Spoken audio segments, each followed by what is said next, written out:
மல்லு மாது பொருந்திய மார்பல் புகழ்பலிந்த பாமல்லு மாறல் அடி பணிந்தவள் பல்கலையோர்த்தாம் மல்ல வந்த ராமானுஷன் சரணாரவிந்தமோ மன்னி வாழ நெஞ்சே சொல்லுவோம் அவன் நாமங்களே நெஞ்சே சொல்லுவோம் அவன் நாமங்களே.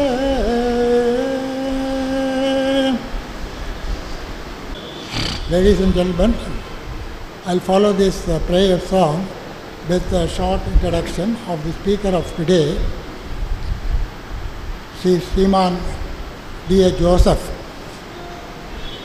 He is very widely known in Pravachana circles all over the south and elsewhere.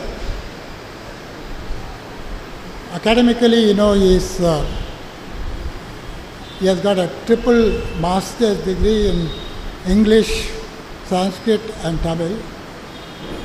And more than everything else, though born in the Christian religion family, he has been closely associated with a very distinguished Acharya, Veeraragava Iyengar of Mudaliyandan Sampradayam.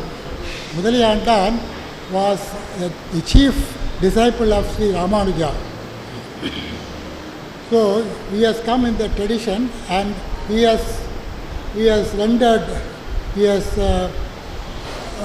learned Kalakshepam under that Acharya for well over 20 years, and he has served as on the faculty of Madurai Kamarajar University. He wears many other hats. For instance, he is a researcher in Oriental studies, including sculpture, astropalmistry, and so on. And his audio and CDs are very, very popular with audiences both in India and abroad. And we are very blessed today to have him amidst us on the very important occasion of Sri Ramanuja Jayanti, which is tomorrow. And he is going to be here for 2 days. Today he is going to speak on the subject of Srimate Ramanujaya Namaha.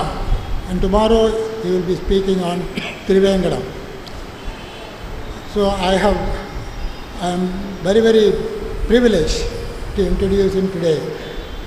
Now, Sriman Joseph, அவருடைய பிரவச்சனத்தை கேட்கிறேன்.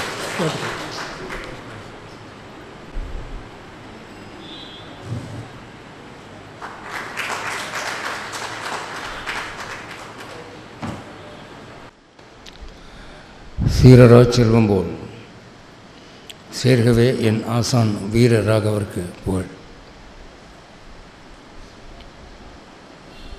அகலகில்லேன் இறையும் என்றலர் மேல் மங்கை உரை மார்பா, நிகரில் புகழாய் உலகம் ஒன்றுடையாய் என்னை ஆழ்வானே, நிகரில் அமரர் மணிக்கணங்கள் விரும்பும் திருவேங்கடத்தானே, போலொன்று இல்லா அடியேன் உன்னடிக்கீழ் அமர்ந்து புகுந்தேனே. அஸ்மத் குருப்யோ நமக, அஸ்மத் பரமகுருப்யோ நமக, அஸ்மத் சர்வகுருப்யோ நமக. ஸ்ரீமதே ராமானுஜாய நமக. பூமன்னு மாது பொருந்திய மார்பன் புகழ்மலிந்த பாமன்னு மாறன் அடிபணிந்து ஒய்ந்தவன், பல்கலை ஓர் தாம் மன்ன வந்த ராமானுசன் சரணாரவிந்தம் நாம் மன்னி வாழ நெஞ்சே சொல்லுவோம் அவன் நாமங்களே. அருள்மிகு வரசக்தி விநாயகர் கோவில் நிர்வாகக்குழு தலைவர் அவர்களே, நிர்வாகக்குழு உறுப்பினர்களே, கோவில் தொண்டர்களே, எனக்கு முன்பு முன்னுரை வழங்கிய ரயில்வே உயரதிகாரி திரு ராஜகோபாலன் சுவாமிகளே, அவர்தம் துணைவியார் திருமதி சாந்தி ராஜகோபால், ஈன்ற பொழுதில் பெரிதுவக்கும் தன் மகனை சான்றோன் எனக் கேட்டதா என்கிற வகையிலே இரு உத்தம குமாரத்திகளை பெற்றவர். இன்றும் நாளையும் இந்த நிகழ்ச்சிக்கு உபயதாரராக இருப்பவர் அவருடைய மகள் USA டல்லாஸில் இருந்து கொண்டு அடியனுடைய வலைத்தளத்தை பார்த்து யூடியூபில் என்னுடைய சொற்பொழிவுகளை கேட்டு தானும் ரசிகையாக மாறி பலரையும் ரசிகைகளாக மாற்றி இந்த 2 நாள் நிகழ்ச்சிக்கு உபயதாரராக விளங்கும் சந்தியா நாராயண் என்ற அம்மையார் அவர்களையும் வெகு பிரயாசப்பட்டு இந்த நிகழ்வை ஏற்பாடு செய்திருக்கும் ஸ்ரீ வைஷ்ணவ ஸ்ரீ வாசு அவர்களையும் இந்த கோவில் சம்பந்தப்பட்ட அனைவரையும் ஆவலோடு எதிர்பார்த்திருக்கும் உங்களையும் அன்புடன் வணங்குவதிலே பெருமைப்படுகிறேன். இன்றைய தலைப்பு நீங்கள் பார்த்துருப்பீங்க விளம்பரத்தில், ஸ்ரீமதே ராமானுஜாய நமக அப்படின்னு போட்டிருக்கு. சாதாரணமாக தலைப்பு இப்படி இருக்காது. தலைப்பு ராமானுஜர் கண்ட வைணவம் அல்லது புரட்சி செய்த வள்ளல் இப்படி ஏதாவது கொடுப்பாங்க. ஆனால் இந்த தலைப்பு ஸ்ரீமதே ராமானுஜாய நமக என்று அவருக்கென்று ஏற்பட்ட ஒரு மந்திரம், அதை தலைப்பாக நான் தேர்ந்தெடுத்தேன். காரணம் என்ன? ஸ்ரீ வைஷ்ணவ சம்பிரதாயத்தில் என்ன சொல்லுவாங்க, ஓம் நமோ நாராயணாய என்ற 8 எழுத்து உங்களுக்கு முக்தி தருதோ இல்லையோ, ராமானுஜா என்ற 4 எழுத்து நிச்சயம் தரும் என்று வைஷ்ணவ சம்பிரதாயம். பெருமாளை விட ராமானுஜரை உயர்வாக நினைப்பது ஸ்ரீ வைஷ்ணவ சம்பிரதாயம். இன்றைக்கி எம்பெருமான் திருவுள்ளம் பாருங்கள், நான் உட்காந்துருக்கிற இடத்துக்கு பின்னால் பகவத்கீதை கிருஷ்ணனுடைய விஸ்வரூபம், இந்த பக்கம் சங்காழ்வார், அந்த பக்கம் சக்கரத்தாழ்வார். நான் முற்றிலும் எதிர்பார்க்கலை, அப்படி அமைஞ்சு படுத்து இந்த வைணவம் வளர்வதற்கு காரணமாக இருந்த அந்த ராமானுஜர் அவரை பெருமாளை விட மேல்நிலைப்படுத்தி ஸ்ரீமதி ராமானுஜாய நமக என்று சொன்னாலே உங்களுக்கு எல்லாம் கிடைக்கும் என்று சொன்ன அந்த மார்க்கத்தின் பெருமையினாலே நான் இப்படி தலைப்பு போட்டேன். உங்களுக்கெல்லாம் தெரியும், நாளைக்கு ராமானுஜ ஜெயந்தி. அவருடைய சித்திரை திருவாதிரை இன்றைக்கி ஆரம்பிச்சுடுது. இன்றைக்கும் நாளைக்கும் ஒரே நட்சத்திரம். அதனாலே ராமானுஜரை பற்றி சிந்திப்பது நமக்கு கடமை. இன்றைக்கி நான் என்ன பேச போகிறேன் அப்படின்னு சொன்னால், ராமானுஜரை பற்றி நாட்டில் பிரசித்தமாக பிரபலமாக ஏராளமாக கதை சொல்லியிருக்கிறாங்க. இப்போ எனக்கு முன்னால் பேசின சுவாமி ராமானுஜருடைய வாழ்க்கையில் பல சம்பவங்களை தொட்டு காட்டினார். நான் என்ன நினச்சேன், அதிக பிரசித்தி அடையாத ராமானுஜர் வாழ்வின் சம்பவங்களை எடுத்து சொல்லணும் என்று ஆசைப்பட்டேன். அவர் திருக்கோஷ்டியூரில் எல்லாருக்கும் மந்திரோபதேசம் பண்ணது இதெல்லாம் ரொம்ப அடிபட்டு போச்சு, எக்கச்சக்கமாக பிரபலமாகி போச்சு. தெரியாத விஷயங்களை சொன்னால் தான் நீங்கள் இன்றைக்கி உட்காந்துருக்கிறதுக்கு ஒரு அர்த்தம். அதுக்கு நான் எங்கே போவேன்? தெரிஞ்ச விஷயங்களை தான் எல்லோரும் சொல்லிட்டா, தெரியாத விஷயத்துக்கு நான் எங்கே போவேன்? அதுக்கு ஒரு புத்தகம் இருக்குது, குரு பரம்பரா பிரபாவம்.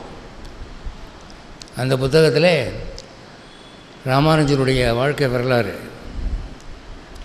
க்ளீனாக கொடுத்துருக்குறாங்க. அதை படித்தா நமக்கு ரொம்ப விஸ்மிதமாக இருக்குது, ஆச்சரியமாக இருக்குது. பல விஷயங்கள் வெளிச்சத்துக்கு வரல. அதனால் எனக்கு வழங்கப்பட்ட இந்த சந்தர்ப்பத்தை அதுக்கு நான் பயன்படுத்திக்கிறேன். இது யாருக்குமே தெரியாத விஷயங்கள்னு நான் சொல்ல வரல, அநேகருக்கு தெரியும். அதிக பிரசித்தி அடையாத விஷயங்கள், அவ்வளோதான்.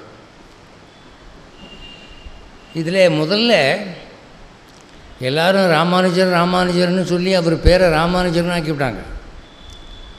ஆனால் அவர் பேர் ராமானுஜர் இல்லை. அவர் பிறந்தபோது அவருக்கு வைக்கப்பட்ட பெயர் இளையாழ்வான். அவருடைய தாய் மாமா பெரிய திருமலை நம்பி அவர் வச்ச பேர் அது. குழந்தையாக இருக்கிற போது மூக்கு முடியுமா லட்சணமாக இருப்பாராம். இப்போ நமக்கு கூட தான் மூக்கு இருக்குது. ஆனால் குழந்தையாக பிறந்திருக்கிற நிலைமையில் எல்லாருக்குமே மூக்கு அமுங்கி தான் இருக்கும். ஆனால் இவருக்கு நல்ல மூக்கு எடுப்பாக இருந்ததுதான். வால்மீகி ராமாயணத்தில் லக்ஷ்மணனை பற்றி அப்படி சொல்லியிருக்கு. மூக்கு நல்லா எடுப்பாக இருக்குமா. அதனால தான் வசிஷ்டர் அவருக்கு லக்ஷ்மணன் பேர் வச்சார். அழகிய சாமுதிரிகா இலக்கணங்கள் பொருந்தப்பட்டவன். அந்த குழந்தையுடைய அழகை பார்த்துட்டு தாய்மாமா என்ன பண்ணாராம், இவனுக்கு இளையாழ்வான்னு நான் பேர் வைக்கிறேன்னு. தூய தமிழ் சொல் இளைய ஆழ்வான், ரெண்டுமே தமிழ் வார்த்தை. இன்றைக்கி என்னமோ தமிழ் ஆர்வலர்கள் என்னென்னமோ பேசுகிறாங்க, அவங்க இதெல்லாம் கொஞ்சம் யோசிக்கணும். அதை விட இவருடைய அம்மா பேர் என்ன தெரியுமா? ஸ்ரீ பூமி பிராட்டியார். என்ன அழகான பேர். அவரோடு பிறந்த இன்னொரு சகோதரி பேர் பெரிய பிராட்டியார். இந்த காலத்தில் இப்படிலாம் பேர் வைக்கிறாங்களா? சத்யா, நித்யா, வித்யா, யா யா யா யா அப்படி போகுது ஃபேஷன். அழகான தமிழில் பூமி பிராட்டியார்னு பேர் அந்த அம்மாவுக்கும். இவருடைய அப்பா பேர் என்ன? அவருக்கு பிரசித்தமாக சர்வக்ரது தீட்சிதர்னு பேர். சர்வக்ரது தீட்சிதர். அது அவருக்கு கொடுக்கப்பட்ட ஒரு பட்டம். அதாவது சகல யாகங்களையும் பண்ணக்கூடிய வல்லவர்னு அர்த்தம். பேர் கேசவ பெருமாள். ஆசூரி என்ற வம்சத்தில் பிறந்ததுனால ஆசூரி கேசவ பெருமாள். அவர் சர்வக்ரது கேசவ சோமயாஜி அப்படின்னு சொல்லுவாங்க. இதெல்லாம் வெளிச்சத்துக்கு வராத பர்டிகுலர்ஸ். இதில் அவர் என்னைக்கு பிறந்தார் அப்படின்னா சித்திரை மாதம் திருவாதிரை பிறந்தார். அந்த திருவாதிரை நட்சத்திரத்தை பற்றி சொல்லும்போது குரு பரம்பரா பிரபாவத்தில் பின்பழகி பெருமாள்ஜியர் என்ன சொல்கிறார் அப்படின்னா,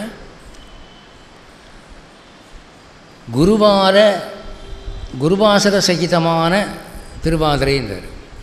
வியாழக்கிழமையும் திருவாதிரை நட்சத்திரமும் கூடியிருக்கிற நாளிலேன்னு. இன்றைக்கி வியாழக்கிழமை, நாளைக்கு தான் ராமானுஜ ஜெயந்தி. உலகமெல்லாம் நாளைக்கு தான் ராமானுஜ ஜெயந்தி கொண்டாடுது. ஆனால் இன்றைக்கி நான் ஸ்ரீமதி ராமானுஜாய நமகங்கிற தலைப்பை தேர்ந்தெடுக்கிறதுக்கு 2-3 காரணம் உண்டு. அதில் ஒரு காரணம், அவர் பிறந்த கிழமை வியாழக்கிழமை. வியாழக்கிழமை என்பது வியாழ பகவானுடைய ஆதிக்கம் உள்ள நாள். உங்கள் ஜாதகத்தில் வியாழன் பலமாக இருந்தால் வியாழக்கிழமைகளில் உங்களுக்கு நல்லது நடக்கும். பொதுவான விதி.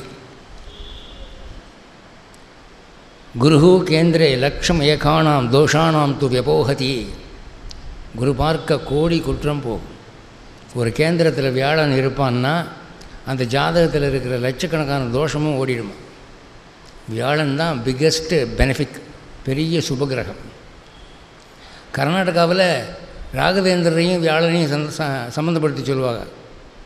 குருவாரம்னா ராகவேந்திரருக்கு உகந்ததுன்னு சொல்லி. தற்செயலாக என்ன ஆகுது, இத்தனை வருஷம் கழித்து ஏறக்குறைய 1000 ஆண்டு ஆக போது இன்றைக்கி வியாழக்கிழமையும் திருவாதிரையும் சேர்ந்து வருது. எவ்வளோ காலத்துக்கு முன்னால் நடந்த ஒரு சம்பவம். குருவாசர சகிதமான திருவாதிரை அப்படின்னா. அடுத்து இன்னொரு விஷயம் உங்கள் அநேகருக்கு கேள்விப்பட்டிருக்க வாய்ப்பில்லை. அவர் பிறந்த உடனே ஒரு அசரீரி கேட்டது. அவர் அவதாரம் பண்ணின உடனே ஒரு அசரீரி கேட்டதான். அது என்ன அசரீரின்னா, தீர்லப்தா தீர்லப்தா அப்படின்னு ஒரு அசரீரி கேட்டதான். தீர்லப்தான்னு அர்த்தம் என்னன்னா, அறிவு அடையப்பட்டது. இந்த உலகத்தினால் அறிவு அடையப்பட்டது. ராமானுஜன் பிறந்துட்டான், இனிமே அறிவு தான். தீர்லப்தா. அதே மாதிரி அவர் திருமேனி விடுத்து திருநாடு அலங்கரித்த போது, அல்லது உங்களுக்கு தெரிஞ்ச பாஷையில் பேசணும்னா அவர் இறந்தபோது, அவர் உடம்பை விட்டு உயிர் பிரிஞ்ச போது இதே மாதிரி ஒரு அசரீரி கேட்டதான். என்ன? தர்மோ நஷ்டா தர்மோ நஷ்டா. அதுக்கு அர்த்தம் என்னென்னா, அறம் அழிந்தது, அறம் அழிந்ததுன்னு. இவர் போயிட்டார், இனிமேல் தர்மம் எங்கே நிலைக்க போகுது என்று ஒரு அசரீரி கேட்டது. இதை பற்றி இப்போ சொல்லி என்ன ஆகப்போகுதுன்னு கேட்குறீங்களா? அதில் தான் விஷயம் இருக்குது. என்ன அப்படின்னா, சம்ஸ்கிருதத்தில் கடபயாதி சங்கியா அப்படின்னு ஒன்று இருக்குது. கடபயாதி சங்கியான்னு ஒன்று இருக்குது. அது என்ன அப்படின்னு சொன்னால், சம்ஸ்கிருதத்தில் இருக்கக்கூடிய ஒவ்வொரு எழுத்துக்கும் ஒரு நம்பர் இருக்குது. அது எப்படின்னு சொன்னால் 1 2 3 4 5 6 7 8 9 0 இது மேலே எழுதிக்கிங்க வரிசையாக. 1க்கு கீழே க, 2க்கு கீழே க, 3க்கு கீழே க, அதுக்கப்புறம் க, அதுக்கப்புறம் ங, அப்புறம் ச ச ஜ ஜக ஞ.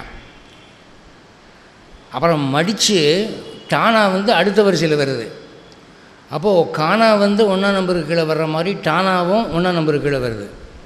அப்போது க ட ப ய இந்த 4 எழுத்துக்கும் 1ஆம் நம்பர் வருது. அதனால தான் அதுக்கு க ட ப யாதி சங்கியா அப்படின்னா, சங்கியானா எண்ணிக்கைன்னு அர்த்தம். அந்த மாதிரி எண்ணிக்கையை வச்சு நீங்கள் கணக்கு பண்ணி பார்த்தீங்கன்னா, அவர் பிறந்தபோது கேட்ட அசிரீரி தீர் லப்தா அப்படிங்கிறதுக்கு கடபயாதி சங்கியா போட்டு பார்த்தீங்கன்னா அவர் பிறந்த வருஷம் வருது கரெக்டாக. என்ன வருஷம் அப்படின்னா சக வருஷம் 939. சக வருஷம் 939 கடபயாதி சங்கியா. அதே மாதிரி அவர் திருநாட்டுக்கு போன காலத்தில் தர்மோ நஷ்டகான்னு கேட்டதை அதை வச்சு நீங்கள் கடபயாதி சங்கியா போட்டு பார்த்தீங்கன்னா அவர் இறந்த வருஷம் கரெக்டாக சக வருஷம் 1059 வருது. என்ன ஆச்சரியம் பார்த்தீங்களா? ஒரு எழுத்தில் நம்பர், அந்த நம்பரில் ஒரு செய்தி, அதில் ஒரு மெசேஜ், அப்படி அசரீரி கேட்டது. நீங்கள் புரிகிற மாதிரி சொல்லணும்னு சொன்னால், அந்த காலத்து நாடகங்கள்லாம் இப்படி காட்டுவான். என்னென்னா, காதலி ஒரு தூதுவன் மூலமாக காதலனுக்கு ஒரு செய்தி அனுப்புகிறான்.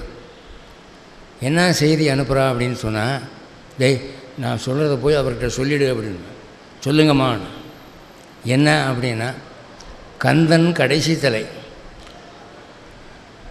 நரசிம்ம ஜென்மஸ்தானம், வேதங்கள் அர்ஜுனன் கையில் இருப்பது, இதை போய் சொல்லு அப்படின்னு. என்னம்மா குழப்புறீங்க அப்படின்னு. நான் ஒன்றை குழப்புறதை பற்றி எனக்கு கவலை இல்லை, நான் சொல்கிறத போய் சொல்லுடா அப்படின்னு.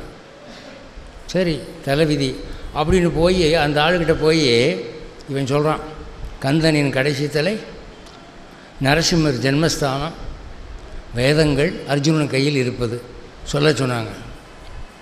உடனே அவன் திருப்பிக்கிட்டு முதல் 2 சரளி சொல்லு போ அப்படின்னு. இது அதுக்கு மேலே இருக்குது.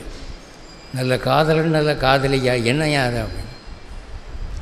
இது என்ன செய்தின்னா, கந்தனின் கடைசி தலை 6வது, நரசிம்மரின் ஜென்மஸ்தானம் தூண், வேதங்கள் என்றால் மறை, அர்ஜுனன் கையில் இருப்பது வில், 6வது தூண் மறை வில்.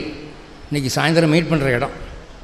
இப்போ மெட்ராஸாக இருந்தால் பீச்சு, அது உள்ளூர். அப்போ 6வது தூண் மறைவிலே பார்க்குறேன் கோயிலில் இன்றைக்கி அப்படிங்கிறத அப்படி சொல்கிறேன். மற்றவங்க அதை டீகோட் பண்ண முடியாது, இது பைனரி லாங்குவேஜ். அது மாதிரி இந்த கடபயாதி சங்கியிலே ராமானுஜருடைய ஜென்ம வருஷமும் அவர் முக்தி அடைந்த வருஷமும் குறிக்கப்பட்டிருக்கிறது. ஒருவேளை உங்களில் யாராவது இந்த கடபயாதி சங்கிக்கு ஆசைப்பட்டால் என்ன பண்ணுறதுன்னு சொல்லி நான் ஒரு ஜெராக்ஸ் காப்பி எடுத்துகிட்டு வந்திருக்கிறேன். உங்களை யாருக்காவது ஆசை இருக்குமானா நான் அன்பளிப்பாக கொடுக்குறேன். ஆனால் நீங்கள் என்ன பண்ணணுன்னா, வேறு அன்பர்கள் யாராவது கேட்டால் அதை நீங்கள் உங்கள் செலவில் ஜெராக்ஸ் பண்ணி கொடுங்க.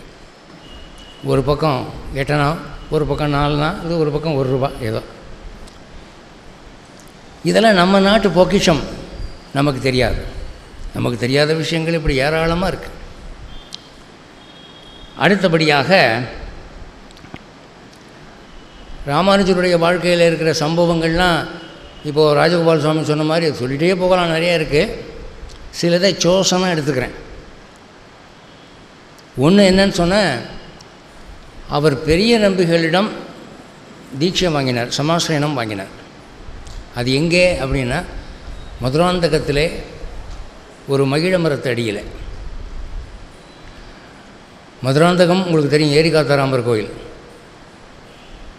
அந்த மரம் இன்றைக்கும் இருக்குது. வைஷ்ணவத்துக்கும் மகிழ மரத்துக்கும் ஒரு சம்மந்தம் உண்டுங்க. நம்மாழ்வாருக்கு பிடிச்ச பூ என்ன? மகிழம்பூ. பகுலாபரண செடகோபந்தனை வணங்கி போற்றி வழிபடுவோமே. அவருக்கு மகிழ மாலை என்ன பிடிக்கும்? ஒரு மகிழ மரத்தடியில் தான் பெரிய நம்பிகள் ராமானுஜருக்கு சமாசனம் பண்ணி வச்சார்.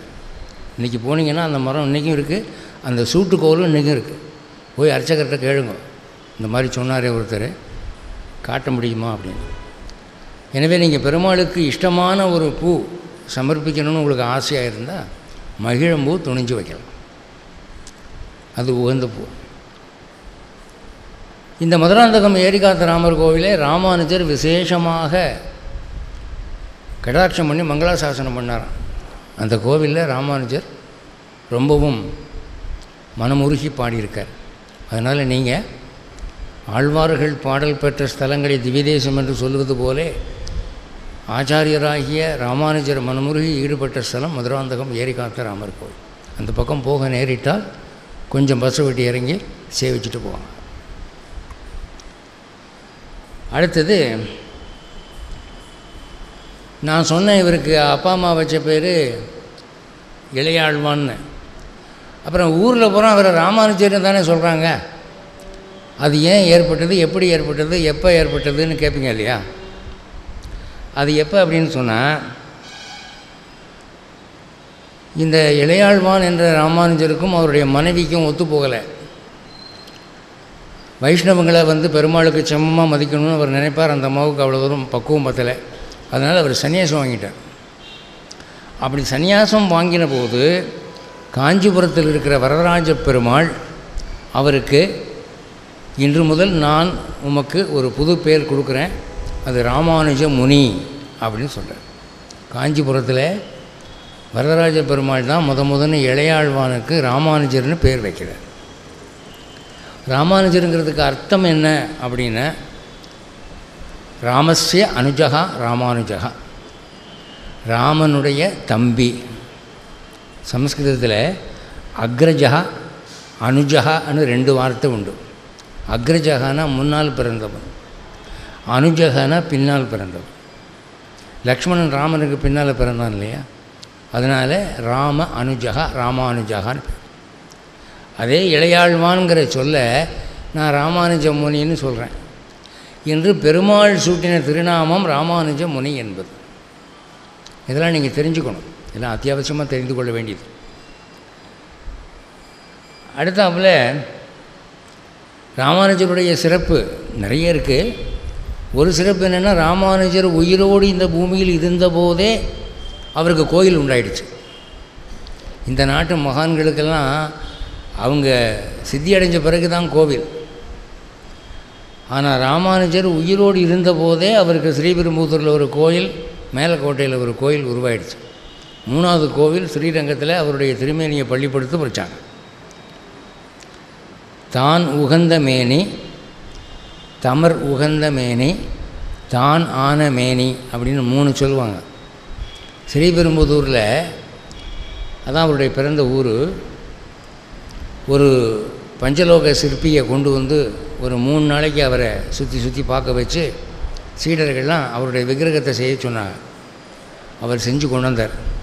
பார்த்துட்டோன்னே சிஷ்யர்கள், சுவாமி உங்கள் திருவுருவம் பாருங்க அப்படின்னார். பார்த்தா அப்படியே அசந்து போனார். கண்ணாடியில் தன் உருவத்தை பார்க்குற மாதிரி இருக்குது, அப்படியே அச்சார் கரெக்டாக.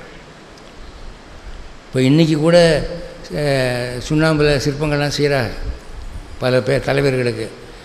அந்த முகத்துக்கு இதுக்கு சம்மந்தமே இல்லாமல் இருக்குது. அப்படி இல்லாமல் கணக்காக ராமானுஜர் மாதிரி இருந்ததான் அவருக்கு சந்தோஷமாகி அதை அப்படியே கட்டி பிடிச்சி, எனக்கு செய்கிற மரியாதையெல்லாம் இந்த விக்கிரகத்துக்கு செய்யுங்க என்று சொன்னாராம். அவர் உகந்ததனாலே தான் உகந்த திருமேனி என்று அதுக்கு பெயர். ஒரு விக்கிரகத்தில் 16 கலைகள் இருக்கணும். அந்த 16 கலையும் அந்த விக்கிரகத்தில் இருக்குது. அதனால் நீங்கள் ஸ்ரீபெரும்புதூர் போனீங்கன்னா அது ராமானுஜருடைய பிறந்த ஊருங்கிறதோடு நிற்காமல் அவர் ஆறத் தழுவிய அழகான திருமேனி அங்கு இருக்கிறது என்று உணர்ந்து அதை சேவிக்கணும். மேலக்கோட்டையில் சோழராஜாவுக்கு பயந்துக்கிட்டு 10-12 வருஷம் இருந்தார். திரும்பி வர்றபோது அங்கிருந்த சீடர்கள்லாம் உங்களை விடமாட்டோம்னு சொன்னாங்க. அவங்கள சாந்தப்படுத்துறதுக்காக தம்மை போல ஒரு விக்கிரகம் செய்து என் பிராணனை இதற்குள்ளே நான் பிரதிஷ்டை செய்கிறேன் என்று சொன்னார். அது தமர் உகந்த திருமேனி. மேலக்கோட்டைக்கு போனீங்கன்னா அங்கே ஒரு ராமானுஜர் விக்கிரகம். அது தமர் என்றால் அவருடைய சீடர்கள். தானான திருமேனினா ஸ்ரீரங்கத்தில் அவர் திருமேனியை விட்டு உயிர் பிரிஞ்ச பிறகு அவர் அங்கேயே பள்ளிப்படுத்தினார்கள். வசந்த மண்டபத்தில் பெருமாள் உத்தரவு சொன்னார், இங்கேயே அவனை வைங்க.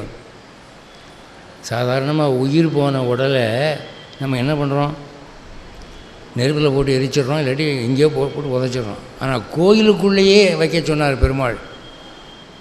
இந்த பெருமை அவருக்கு தான் உண்டு. அவர் உயிரோடு இருந்த காலத்திலேயே அவருக்கு 2 கோயில்கள். அவர் திருநாடு போன பிறகு அவருக்கு அங்கே கோயிலுக்குள்ளே கோயில். இது பெரிய ஆச்சரியம். இந்த மாதிரி 6 வாழ்க்கையிலையும் இல்லை. நீங்கள் வேணால் சரித்திரங்களை புரட்டி பாருங்கள். அதில் இன்னொரு பெருமை என்னென்னா, இவருக்கு ஆரம்ப காலத்திலே பாடம் சொல்லி கொடுத்து கொண்டிருந்த இவருடைய குரு யாதவ பிரகாசன்னு ஒருத்தர், அவர் இவருக்கு சிஷ்யராயிட்டார்.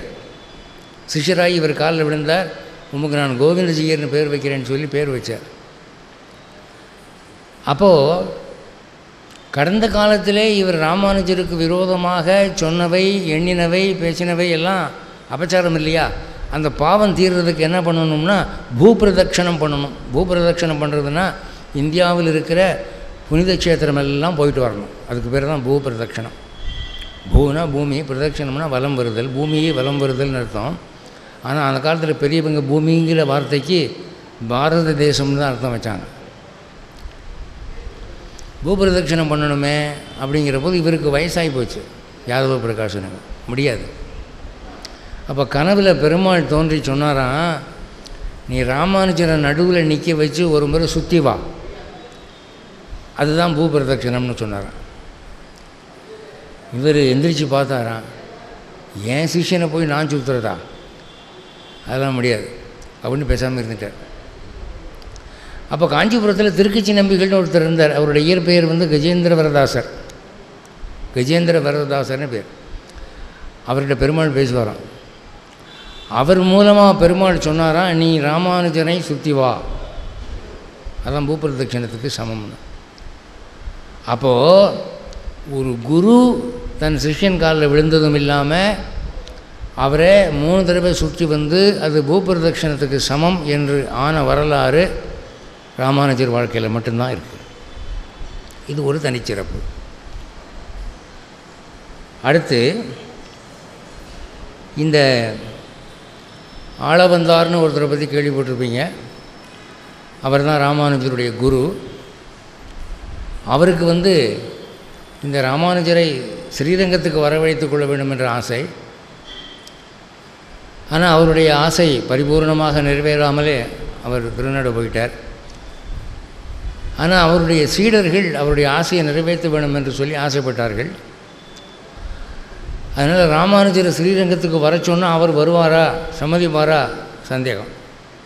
அதுக்கு என்ன பண்ணாங்களாம், ஒரு யோசனை. திருவரங்கப் பெருமாள் அரையர்னு ஒருத்தர். அரையர்னால் பாசுரங்களுக்கு அபிநயம் பிடிச்சு நாட்டியம் ஆடுறவங்க. பரதநாட்டியம் தான், அது வேறு ஒன்றும் இல்லை. பாசுரங்களுக்கு அந்த ராகத்துக்கு ஏற்ப அபிநயம் பிடித்து ஆடுவது. அப்படி ஆடக்கூடியவங்களுக்கு அரையர்னு பேர். அரையர் சேவைன்னு சொல்லுவாங்க வைஷ்ணவ கோவில்களில். இன்றைக்கி வந்து ஸ்ரீவில்லிபுத்தூர்லேயும் ஸ்ரீரங்கத்திலையும் மட்டும்தான் இருக்குதுன்னு சொல்லி கேள்வி. இந்த திருவரங்கப் பெருமாள் அரையருங்கிறவரை அனுப்பினா இவர் வந்து காஞ்சிபுரம் வரதராஜ பெருமாளுடைய சன்னதியில் காஞ்சிபுரம் பற்றி ஆழ்வார்கள் பாடின பாசுரங்களை ராகத்தோடு பாடி அபிநயம் பிடிச்சு ஆடினார். ஆடினா பெருமாளுக்கு சந்தோஷம் ஆகி போச்சு. உடனே அர்ச்சகருக்குள்ளே பெருமாள் இறங்கி வந்தார். சாமி வருதுன்னு சொல்கிறோம் இல்லையா, அந்த மாதிரி. அர்ச்சகர் கேட்டாராம், உமக்கு என்ன வேணும், எதுக்காக இப்படிலாம் பாட்டு பாடுறீர், எதுக்காக நாட்டியம்லாம் ஆடுறீர், என்ன விஷயம் அப்படின்னு கேட்டாராம்.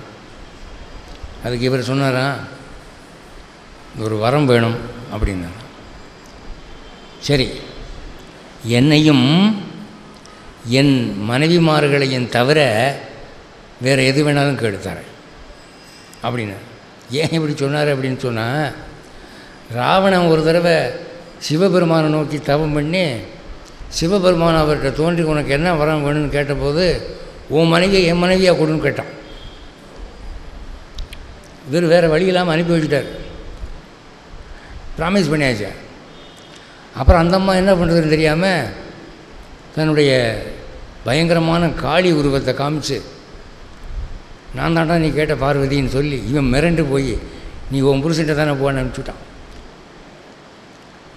அப்படி தான் அந்த அம்மா தப்பிச்சு வந்தது. அது மாதிரி இதாக கேட்டால் என்ன பண்ணுறதுன்னு சொல்லி தான் எம்மையும் எம் தேவிகளையும் தவிர வேறு ஏதாவது கேளு அப்படின்னார்.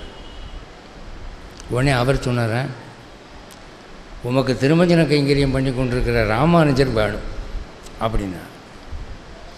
அப்போ பெருமாள் சொன்னார், ஆஹா ஏமாந்துட்டனே, முதல்லையே அதையும் இன்க்ளூட் பண்ணாமல் போனேனே, அதெல்லாம் முடியாது, ராமானுஜரை தர முடியாது அப்படின்ட்டு. இவர் உடலை மறுபடி பாடி ஆடுறார்.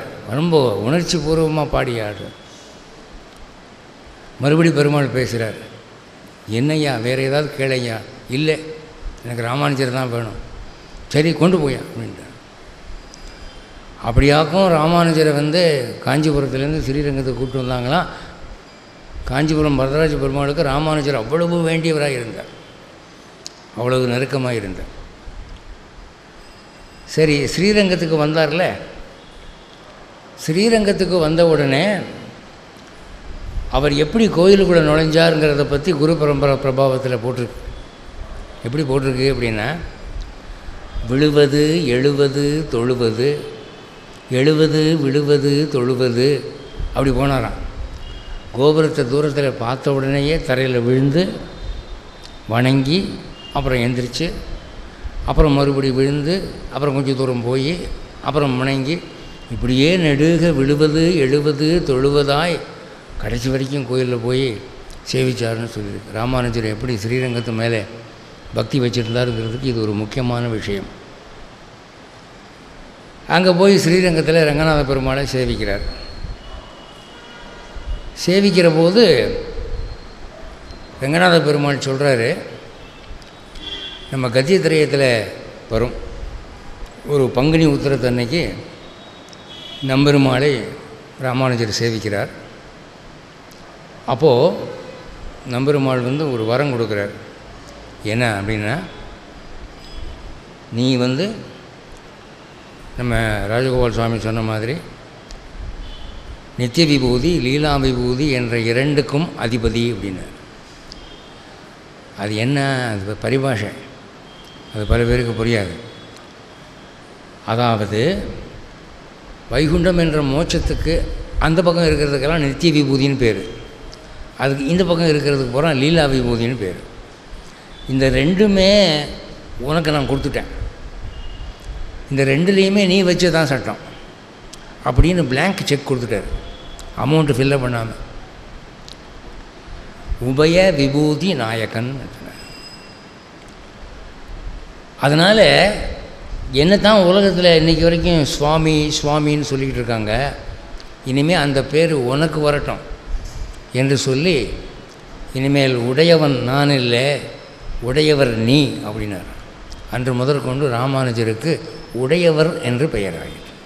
ராமானுஜருக்கு பல பேர் இருக்குது, இழையாழ்வான், ராமானுஜர், உடையவர் அப்படின்னு. உடையவர்னால் இரண்டு விபூதிகளையும் உடையவர், இரண்டு விபூதிகளுக்கும் அதிபதி. நான் என்னுடைய நண்பர்கள்ட்ட சொல்லுவேன், ராமானுஜரை வணங்கு அப்படின்னு சொன்னால், அட போய்யா அந்த ஆள் ஆண்டி சும்மா இடுப்பில் காஷாயத்தை கட்டிக்கிட்டு திரிதனத்தை பிடிச்சிட்டு உட்காந்துருக்காரு, அவர்கிட்ட போய் என்னத்தை கேட்குறது? நம்ம திருப்பதி சீனிவாச பெருமாளை கேட்டாலும் ஒரு சூட்கேஸ் நிறையா பணம் கொடுப்பார், எங்கே இருந்தாவது எப்படியாவது வரும் அப்படின்னு நினைப்பாங்க. ஆனால் இங்கே பெருமாள் என்ன சொன்னார், அந்த விபூதி இந்த விபூதி ரெண்டுமே உனக்கு தான் அப்படின்னு சொன்னால், குபேரனும் அதுக்குள்ளே தான் அடக்கம். காசு பணம் தங்கம் வைரம் நவரத்னம் எல்லாம் ராமானுஜருடைய அதிகாரத்தில் இருக்குது, டிபார்ட்மெண்ட்டில் இருக்குது. அவர் பார்த்து மனசு வச்சாருன்னா நீங்கள் பணக்காரர் ஆகிடுவீங்க, உங்களுக்கு என்ன வேணாலும் கிடைக்கும். ஆனால் நமக்கு கேட்குறதுக்கு தைரியம் வர்றதில்ல, அவர்கிட்ட போய் இப்படி இதெல்லாம் கேட்குறது அப்படின்னு. ஆனால் நம்பிக்கையோடு கேட்டால் உங்களுக்கு கிடைக்கும். ஏன்னா சரித்திரம் அப்படி சொல்லுது. உடையவர் என்ற பெயர் எப்படி ஏற்பட்டது சிந்திக்க வேணும். அப்படி அவர் சொன்ன உடனே என்ன ஆச்சு அப்படின்னு சொன்னால், பெரிய நம்பிகள் பக்கத்தில் இருந்தார். அவர் ஆளவந்தாருடைய சீடர்களில் ஒருத்தர், ராமானுஜருடைய குருக்களில் ஒருத்தர். நம்மாழ்வார் ஒரு பாசுரத்தில் கலியும் கெடும் கண்டுகொள்மென்னு பாடியிருக்கார். அதாவது வரப்போகிற கலியுகத்தினுடைய கொடுமை கூட மாறிப்போகும் என்று பாடியிருக்கார். கலியுகம்னா என்ன? இப்போ நடந்துக்கிட்டு இருக்கிற வருஷம் யுகம். கலி உள்ளே புகுந்துட்டானா நம்ம மனசெல்லாம் கெட்டு போயிடும், புத்தி கெட்டு போயிடும். ஆதலாலே அந்த கலிக்கு பயந்து நாம் வாழ்கிறோம். ஆனால் அந்த கலியினுடைய விஷத்தையும் கொடுமையையும் போக்கக்கூடியவர் ஒருத்தர் வரப்போகிறாருன்னு சொல்லி நம்மாழ்வார் முன்பே சொன்னார். அவர் யாருன்னா இவர் தான், ராமானுஜர். அப்போ பெரிய நம்பிகள் சொன்னார், கலியும் கெடும் கண்டுகொள்மீன் என்பது ஏதோ உண்மையாகிவிட்டது. ரங்கநாத பெருமாள் இவரை உடையவர்னு திருநாமம் சாத்திட்டார். 2 விபூதிக்கும் அவர் தான் சுவாமி. அப்படின்னா அவரை மீறி கலி வருமா? கலி கர்வ பிரபேத கஹா என்று பெருமாளுக்கு ஒரு பேர். கலியினுடைய ஆணவத்தை போக்குகிறவர் அப்படின்னு அர்த்தம். அதனால் கலி முத்தி போச்சுங்கிற பயம் வேண்டாம் அப்படிங்கிறதுக்காக இதை சொன்னேன். அடுத்தது, ஸ்ரீரங்கத்தில் ராமானுஜருக்கு பெருமாள் இன்னொரு உத்தரவு கொடுத்தார். என்ன உத்தரவு அப்படின்னா, இந்த ஸ்ரீரங்கம் ரங்கநாத பெருமாள் கோயிலுடைய நிர்வாகத்தெல்லாம் நீர் தான் பார்க்கணும் அப்படின்னு. அதாவது எவ்வளோ பணம் வருது, செலவு எவ்வளோ ஆகுது, நைவேத்தியம்லாம் ஒழுங்காக நடக்குதா, கோசாலையில் பசுக்கள்லாம் ஒழுங்காக இருக்கா, கோயில் சுத்தமாக இருக்கா, கோயிலில் சேவார்த்திகள்லாம் ஒழுங்காக இருக்காங்களா, உற்சவம்லாம் நடக்குதா, இதெல்லாம் நீ தான் பார்க்கணும் என்று சொன்னாராம். எம் காரியமெல்லாம் நீரே இங்கு இருந்து நடத்தும் அப்படின்னு சொன்னார். உடனே ராமானுஜர் இருந்த வரைக்கும் ஸ்ரீரங்கம் கோவில் நிர்வாகம் பூரா அவர் கையில் தான். இன்றைக்கும் ஒரு பழக்கம் உண்டு, ஸ்ரீரங்கத்தினுடைய கோவில் வரவு செலவு கணக்கை ராமானுஜர் சன்னதியில் போய் வாசிப்பாங்க டெய்லி. அவர் ஓகே சொல்லணும், ரைட்டு ரைட்டு அப்படின்னு சொல்லி. கள்ளக்கணக்கெல்லாம் கூடாது. கடவுள் தண்டிக்கிறாரோ இல்லையா, ராமானுஜர் தண்டிப்பார். அப்போ ஸ்ரீரங்கத்தில் 10 கொத்துக்களாக பிரித்தார்னு இருக்குது. 10 கொத்துன்னா குரூப்பு. 10 குரூப்பாக தொண்டர்களை பிரித்து, கோசாலையை நீங்கள் பார்த்துக்கங்க, கோவில் சுத்தத்தை நீங்கள் பார்த்துக்கங்க, உற்சவத்தை நீங்கள் பார்த்துக்கங்க என்று பிரித்தார். அவர் இருந்த வரைக்கும் ஸ்ரீரங்கம் நிர்வாகம் ஏவனன்றது டெம்பிள் மேனேஜ்மெண்ட். அது அவருக்கு கொடுக்கப்பட்ட ஒரு கௌரவம். நம்ம ராஜகோபால் சுவாமி சொன்னாங்க, இந்த மாதிரி பவிஷ்யதாச்சாரியார்னு ஒரு பேர் உண்டு. ராமானுஜருக்கு இன்னொரு பேர் பவிஷ்யதாச்சாரியார்னு. பவிஷ்யனா எதிர்காலம், ஆச்சாரியர்னா குரு, எதிர்கால குரு. இது எப்போ நடந்தது, எப்படி நடந்தது அப்படின்னா, காட்டுமன்னார் கோவில் என்று சொல்லப்பட்ட வீரநாராயணபுரத்திலே இருக்கக்கூடிய நாதமுனிகளுக்கு ஒரு நாள் தற்செயலாக நம்மாழ்வார் பாசுரங்களை காதாலே கேட்கக்கூடிய ஒரு வாய்ப்பு ஏற்பட்டதான். அந்த பாசுரத்தில் 1000த்துள் இவை 10ன்னு வந்தது. அதை கேட்டுட்டு பாக்கி 1000 எங்கே இருக்குதுன்னு கேட்டபோது, எங்களுக்கு தெரியாது, நீங்கள் போய் ஆழ்வார் திருநகரில் போய் கேளுங்க, நம்மாழ்வார் அங்கே தான் அவதாரம் பண்ணினார்னு. அவர் இங்கே ஆழ்வார் திருநகரியில் கேட்டபோது எல்லோரும் என்ன சொன்னாங்களாம், தாமிரபரணி ஆற்று தண்ணீரை எடுத்து காய்ச்சினால் ஒரு விக்கிரகம் வரும், அதான் நம்மாழ்வார் விக்கிரகம்.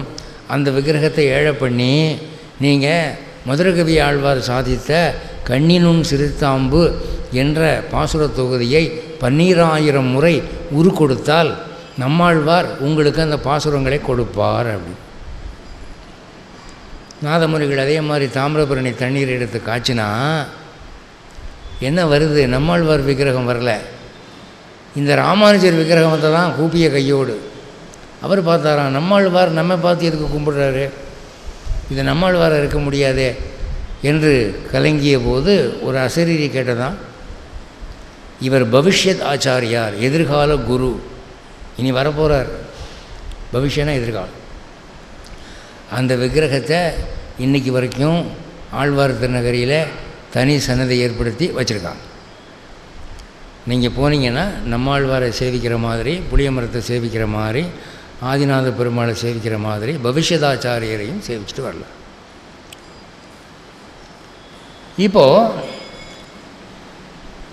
பெரிய நம்பிகள் சொன்னாலும் நீங்கள் திருக்கோஷ்டியூர் போய், திருக்கோஷ்டியூர் நம்பி அவரும் ஆளவந்தாருடைய சிஷ்யர்களில் ஒருத்தர், திருமந்திர ரகசியங்களெல்லாம் தெரிஞ்சுட்டு வாங்கன்னு சொல்லி அனுப்பினா இவர் வந்தார். அவர் வந்து திருக்கோஷ்டியூரில் போய் திருக்கோஷ்டியூர் நம்பியினுடைய திருமாளிகை எங்கே இருக்குது, திருமாளிகைன்னா வீடு எங்கே இருக்குதுன்னு கேட்டார். அதோ தெரியுது பாருங்கள், அதான் சொன்னார். அதை கண்ணால் பார்த்த அந்த இடத்திலிருந்து ராமானுஜர் விழுந்து எழுந்து தொழுது, விழுந்து எழுந்து தொழுது, இப்படியே போய் சேர்ந்தாராம் அந்த வீடு. வரப்போகிற குரு அவருக்கு காட்டுற மரியாதை அது. இதை நான் எதுக்கு சொல்கிறேன்னு சொன்னால், ராமானுஜர் வாழ்ந்த வாழ்க்கை முறையிலே நமக்கு அவர் விட்டு சென்ற பாடங்கள் என்ன அப்படிங்கிறதுக்காக சொல்ல வரேன். அடுத்தாப்புல உங்களுக்கெல்லாம் தெரியும், பிரசித்தமான ஒரு இது, அந்த திருக்கோஷ்டியூர் நம்பி உடனே சொல்லிக் கொடுக்க மாட்டேன்ட்டார். நீ போயிட்டு அடுத்த முறை வான்னு சொன்னார். அடுத்த முறை போனார்னா நீ போயிட்டு அடுத்த முறை வா அப்படின்னார். இப்படியே 18 தடவை அலைய விட்டார். 18 தடவை அலைஞ்சு கடைசியாக அவர்கிட்ட இதை நான் யார்கிட்டையும் சொல்ல மாட்டேன்னு சத்தியம் வாங்கிக்கிட்டு அந்த ரகசியார்த்தத்தை சொன்னாராம். இவர் சரி நான் யாருக்கும் சொல்ல மாட்டேன்னு சத்தியம் பண்ணி அந்த திருக்கோஷ்டியூர்லேயே எல்லாருக்கும் சொல்லிட்டு போயிட்டான், வாங்க வாங்கன்னு சொல்லிட்டு போயிட்டான். அதை கேள்விப்பட்டு திருக்கோஷ்டியூர் நம்பி கோபப்பட்டு சொன்ன வார்த்தையை மீறிட்ட பற்றியா, குருவுக்கு கொடுத்த சத்தியத்தை மீறினா என்ன ஆகும் தெரியுமா? தெரியும், நரகம் வரும். நான் ஒருத்தன் நரகத்துக்கு போகிறதுனால இத்தனை பேர் மோட்சம் போவாங்களே, அது எனக்கு போதும் அப்படின்னாரான். அதை கேள்விப்பட்ட திருக்கோஷ்டியூர் நம்பி, ஆஹா என்ன கருணை, என்ன மனித நேயம், இவ்வளவு இரக்கம் எனக்கு இல்லாமல் போச்சே என்று சொல்லி அவர் ஒரு பேர் கொடுக்குறார் இளையாழ்வானுக்கு. என்ன பேர்? எம்பெருமானார் அப்படிங்கிற பேர் அவர் தான் கொடுக்குறார். இப்போ ராமானுஜருக்கு பேர் கூடிக்கிட்டே போகுது. இளையாழ்வான், ராமானுஜர், உடையவர், எம்பெருமானார். பெருமாளையே வந்து எம்பெருமான்னு தான் சொல்லுவோம். ஆனால் இவருக்கு ஆர் விகுதி சேர்த்து எம்பெருமானார் மரியாதை. ஒரு தடவை டெல்லிக்கு நான் ட்ரெயினில் போய்கிட்டு இருக்கேன் ஒரு சொற்பொழிவுக்கு. அப்போ ஒரு டிடிஆர் எதிர உட்காந்துருந்தார். அவரும் ஏதோ வேறு காரியமாக வர்றார் என் கூட. அவர்கிட்ட கேட்டேன், சார் இந்த டிடிஆர்னு அர்த்தம் என்னான்னு கேட்டேன். அவர் சொன்னார், டிடிஆர்னு ஒரு வார்த்தையே இல்லைங்க அப்படின்னு. என்னங்க இப்படி சொல்கிறீங்க? நாங்கள்லாம் டிடிஆர்னு தான் நாங்கள் சொல்கிறோம். அதெல்லாம் கிடையாதுங்க. டிடிஇ ட்ராவலர்ஸ் டிக்கெட் எக்ஸாமினர், இதுதான் எங்களுக்கு ஏற்பட்ட பேர். ஆனால் இந்த நாட்டில் ஔவையார் ஆர் விகுதி போடுறாங்களே, அது மாதிரி டிடிஇங்கிறதுக்கு ஆர் விகுதி சேர்த்து டிடிஆர் அப்படின்ட்டார். சில பேர் கோபத்தில் ஹெட்மாஸ்டரை வைக்கணும்னா ஹெட்மாஸ்டர் அப்படிம்பாங்க, அறுவிகுதி அன்விகுதி ஆக்கிடுவாங்க. அந்த டாக்டர் ஏதோ ஒரு மருந்து எழுதி கொடுத்தான், ஒன்றும் விளங்கலை அப்படி. அப்போ பாஷைக்கு பாஷை விகுதியே அங்கே மாறுது. அது மாதிரி இவர் எம்பெருமான் என்ற விஷ்ணு திருநாமத்திலே ஆர் விகுதி சேர்த்து எம்பெருமானார்னு கொடுத்தார். அப்போ சொன்னார், நீர் ஸ்தாபிக்க போகிற விசிஷ்டாத்வைதம் உம்முடைய பெயராலே எம்பெருமானார் தரிசனம் என்று விளங்கும் அப்படின்னார். இன்றைக்கு வரைக்கும் எம்பெருமானார் தரிசனம், ராமானுஜ தரிசனம்னு பேர் விசிஷ்டாத்வைதத்துக்கு. இப்போது ஒரு சம்பவம், இந்த ஆளவந்தாருடைய அந்தரங்க சீடர்கள் 5 பேரையும் ராமானுஜர் தன் குருக்களாக ஏற்றுக்கொண்டார். ஒவ்வொருத்தரையும் ஒவ்வொன்று கற்றுக்கிட்டார். பெரிய நம்பிக்கிட்ட ஒன்று, திருக்கோஷ்டியூர் நம்பிக்கிட்ட ஒன்று. அதே மாதிரி இந்த திருமாலை ஆண்டான்னு ஒருத்தர், அவர்கிட்ட ராமானுஜர் திருவாய்மொழி படித்தாராம்.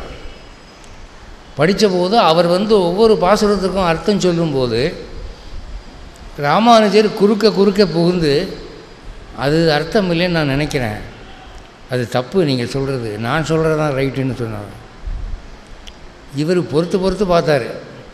ஒரு ஸ்டேஜில் ஒரு கோபம் வந்துருச்சு. ஏன்னா டேய், நான் வாத்தியாரா நீ வாத்தியாராடா, நான் சொல்லிக் கொடுக்க இருக்கிறேன்னா நீ சொல்லிக் கொடுக்க இருக்கிறியா, என்ன எது சொன்னாலும் தப்புன்னு சொல்லிக்கிட்டு இருக்கிற நீ அப்படின்னு.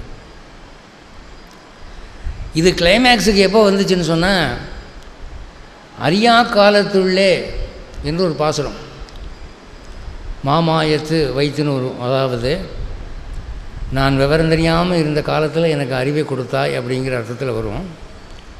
அந்த பாசுரத்துக்கு பொருள் விளக்கம் சொல்லும்போது திருமாலையாண்டான் என்ன சொன்னாராம், எனக்கு முதல்ல ஞானத்தை கொடுத்த, ஆனால் இந்த மாயா பிரபஞ்சத்தில் போட்டு நான் ஆழ்த்திட்டியே,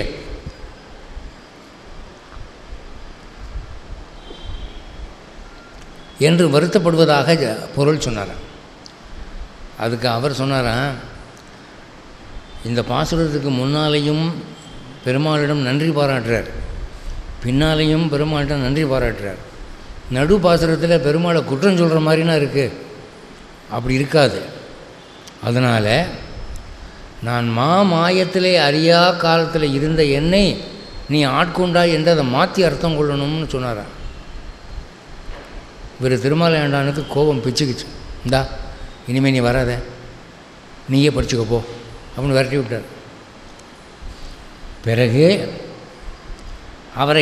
அவரிடம் நியமித்த அந்த திருக்கோஷ்டியூர் நம்பி என்ன நம்ம பையன் எப்படி படிக்கிறான்னு கேட்டாரான். ஆமாம் படிக்கிறான், அவன் எனக்கு சொல்லிக் கொடுக்க ஆரம்பித்தான், போடான்னு விரட்டி விட்டான் அப்படின்னா. என்னய்யா என்ன இப்படி பேசிக்கிட்டு கோபமா என்ன ஆச்சு அப்படின்னா, நான் எது சொன்னாலும் அவன் நேர்மாறாக பதில் சொல்லிக்கிட்டு இருக்கான் அப்படின்னு. என்ன சொன்னான்?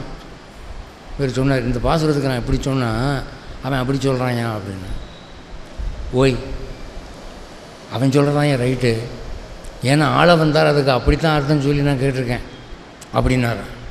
இவர் பார்த்தாரான், போச்சு நீரும் சேர்ந்துக்கிட்டீரா, என்னய்யா இது அப்படின்னு ஆளவந்தாருடைய ஏனைய சீடர்கள்ட்ட கேட்டால் எல்லோரும் ராமானுஜர் சொன்னதான் சரின்றார்.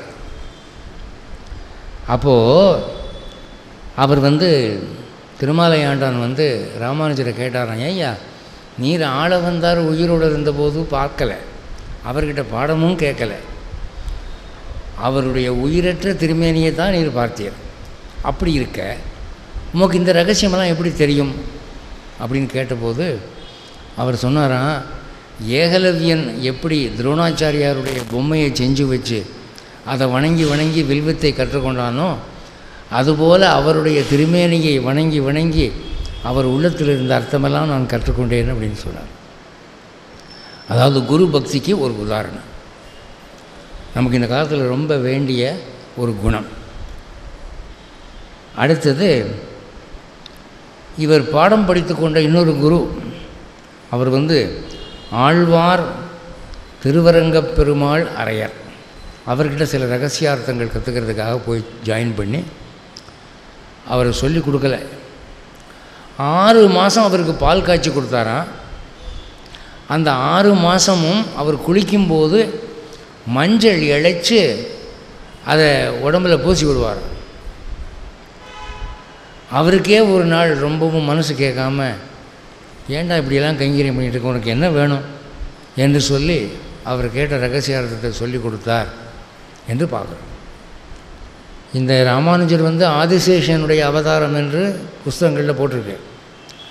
ஆனால் ஆதிசேஷனுடைய அவதாரம் ஒரு சாதாரண மனுஷனுக்கு அவர் குரு என்ற காரணத்தினாலே எவ்வளவு கைங்கரியம் பண்ணினாருங்கிறத பார்க்குறோம். அடுத்து ஒரு முக்கியமான சம்பவம், இவர் பல ஊர்களுக்கு திக்விஜயம் போய் தம்முடைய மதத்தை வாதம் பண்ணி ஜெயிச்சு ஸ்தாபகம் பண்ணி வரும்போது, இவருடைய கொள்கைக்கு மாறான ஒரு கொள்கை உள்ள யஜ்ஞமூர்த்தி என்ற ஒருவர் இவர்கிட்ட வாதம் பண்ணாராம். 17 நாள் வாதம் பண்ணாராம்.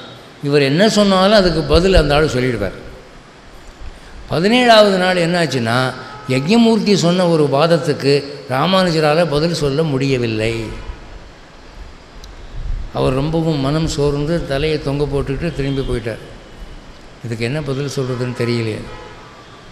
அங்கே மடத்துக்கு போனால் அவருடைய பூஜை பெட்டியில் அவர் வரதராஜ பெருமாளை தான் வச்சுருக்கார். அவரை பார்த்து, நான் அவமானப்பட்டது ஒரு பக்கம் இருக்கட்டும், காலங்காலமாக இருக்கக்கூடிய ஒரு வைஷ்ணவமே அழிஞ்சு போகும் போல் இருக்கே இவனால், நான் தோற்று போயிட்டேனே இப்படி பண்ணிட்டீரே என்று சொல்லி அன்றைக்கி ராத்திரி சாப்பிடாம பட்னியாக படுத்துட்டார். அன்றைக்கி கனவில் வரதராஜ பெருமாள் தோன்றி, ஏன்யா கவலைப்படுறீர், உம்முடைய குரு ஆளவந்தார் எழுதின இந்த புத்தகத்தில் இத்தனாம் பக்கத்தில் இருக்கிற இன்ன வாதத்தை எடுத்து சொல்லும் நாளைக்கு அவன் மடங்கிடுவான் என்று சொல்லி வாழ்த்தினாராம். மறுநாள் காலையில் அவர் எழுந்திருக்கிற போது பார்த்தா வரதராஜ பெருமாள் கனவிலேயே தோன்றி வாழ்த்தினதுனாலே ஒரு தேஜஸ், ஒரு மிடுக்கு, ஒரு கம்பீரம், கண்களில் ஒரு ஒளி இருந்தது. ரொம்ப தைரியமாக நிமிர்ந்து வந்தார். 18ஆவது நாள் இவர் வர்ற வேகத்தை பார்த்துட்டு அந்த யஜ்ஞமூர்த்தி இன்னும் வாதமே ஆரம்பிக்கலை. இவருடைய பர்சனாலிட்டியை பார்த்து தடால்னு காலில் விழுந்துட்டார். நான் தோல்வியை ஒத்துக்கிறேன் அப்படின்னு. என்னையா நம்ம இன்னும் ஆர்கியூமெண்ட்டே ஆரம்பிக்கலை அப்படின்னோடனே, நீர் வர்ற தோரணையை பார்த்தாலே இன்றைக்கி நான் ஜெயிக்க மாட்டேன்னு தோணுது அப்படின்னு சொன்னார்.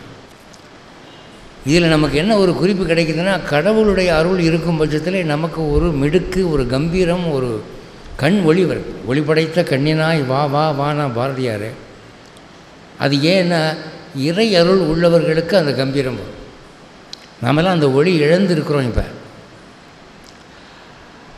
அப்போது அதுக்கப்புறம் ராமானுஜர் சரி, நேற்று நான் பதில் சொல்ல முடியாமல் போன வாதத்துக்கு இதான் பதில் என்று சொல்லி அவரை திருத்தி தன் சீடனாக்கி அவருக்கு அருளாளப் பெருமாள் எம்பெருமானார் என்று பெயர் சூட்டி தன்னுடைய சிஷ்யனாக்கி கொண்டார் என்று பார்க்கிறோம். அடுத்து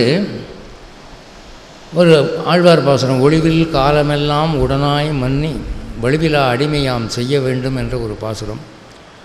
அந்த தொகுதி நடத்தி வரும்போது திருப்பதியிலே புஷ்ப கைங்கரியத்தை பற்றி வருது. அதை பார்த்துட்டு, திருப்பதியில் புஷ்ப கைங்கரியம் பண்ணுறது யாரும் இல்லை, யார் போகிறீங்க என்று கேட்டபோது அனந்தாழ்வான் என்பவர் நான் போய் நந்தவனம் வச்சு புஷ்ப கைங்கரியம் பண்ணுறேன்னு சொல்லி அவர் நந்தவனம் வச்சு புஷ்ப கைங்கரியம் பண்ண வந்தாராம். அந்த நந்தவனத்துக்கு அவர் வச்ச பேர் ராமானுஜன். ராமானுஜன் என்று நந்தவனத்துக்கு பேர் வச்சார். எனக்கு தெரிஞ்சு ஒரு தீவிர வைஷ்ணவ யாதவர் குடும்பத்தில் பால் கறக்கிற செம்புக்கு, பெரிய செம்புக்கு ராமானுஜன்னு பேர், சின்ன செம்புக்கு மணவாள மாமுனிகள்னு பேர். அவர் ஒய்ஃபை கூப்பிட்டு ராமானுஜன் எடுத்துகிட்டு வா அப்படிம்பார். என்ன ராமானுஜனை எடுத்துகிட்டு வர சொன்னால் மணவாள மாமுனிகள் எடுத்துகிட்டு வர்றியே அப்படிம்பார். செம்புக்கு கொண்டு வைஷ்ணவ பேர் வச்சுருக்கிறாங்க.